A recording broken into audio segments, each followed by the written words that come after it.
अलैंगिक जनन।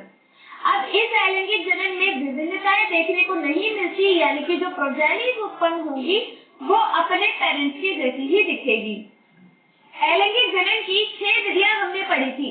सबसे पहला हमने देखा था विखंडन विधि के द्वारा अलैंगिक जनन, जिसमें क्या होता है कि जो ऑर्गेनिज्म है उसका शरीर 2 या 2 से अधिक भागों में विभक्त हो जाता है, जिसे अपन क्या कहते हैं, विखंडन विधि के द्वारा अलैंगिक जनन।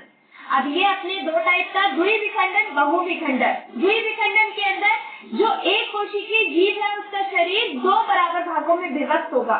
बहुविखंडन के अंदर क्या होगा कि जीव का शरीर 2 से अधिक भागों में विभक्त होगा। द्विविखंडन का एग्जाम्पल क्या है अपना, अमीबा, पैरामीशियम, यूग्लिना, लीशमैनिया। बहुविखंडन का एग्जाम्पल प्लाज्मोडियम। दूसरा हमने देखा खंडन विधि के द्वारा, फ्रेगमेंटेशन के द्वारा अलैंगिक जनन, जो कि इसका एग्जाम्पल क्या है, स्पायरोगायरा, जिसमें क्या होता है कि जो ऑर्गेनिज्म है उसका शरीर खंडों में विभक्त होता है और प्रत्येक खंड से एक नई जीव की उत्पत्ति होती है, उसे अपन कहते हैं खंडन विधि के द्वारा अलैंगिक जनन। तीसरा हमने देखा मुकुलन विधि के द्वारा, यानी कि बडिंग। तो आपके जो ऑर्गेनिज्म है उसके शरीर पर एक उभार बन जाता है, फिर वो उभार कलिका के रूप में विकसित होता है।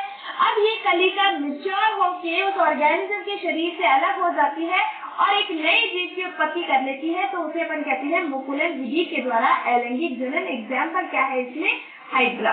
चौथा अपना आता है रीजनरेशन, पुनरुद्भवन या पुनर्जनन। जैसे छिपकली की पूंछ कट जाती है फिर से रीजनरेट कर लेती है खुद को, ऐसे ही इसमें ऑर्गेनिज्म के शरीर का प्रत्येक भाग जो है वो रीजनरेट करके एक नए ऑर्गेनिज्म की उत्पत्ति कर लेता है, उसे अपन कहते हैं रीजनरेशन, पुनरुद्भवन या पुनर्जनन। एग्जाम्पल क्या है, प्लेनेरिया।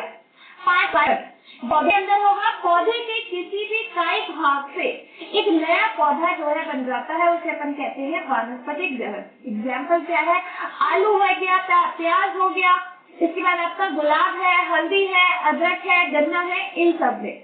और छठा अपना आता है बीजाणु समाज संघ के द्वारा, यानी कि स्पोर फॉर्मेशन। एग्जाम्पल क्या है, राइजोपस फंगस। तो ब्रेड पर जब फंगस लग जाती है तो उसे अपन कहते हैं, वो फंगस कौन सी होती है, राइजोपस फंगस। अब इसमें क्या कहानी प्रस्फुटित होती है तो उसमें से स्पोर निकल के आते हैं, जिन्हें अपन हिंदी में कहते हैं बीजाणु। अब ये अपने क्या करते हैं, ग्रो करते हैं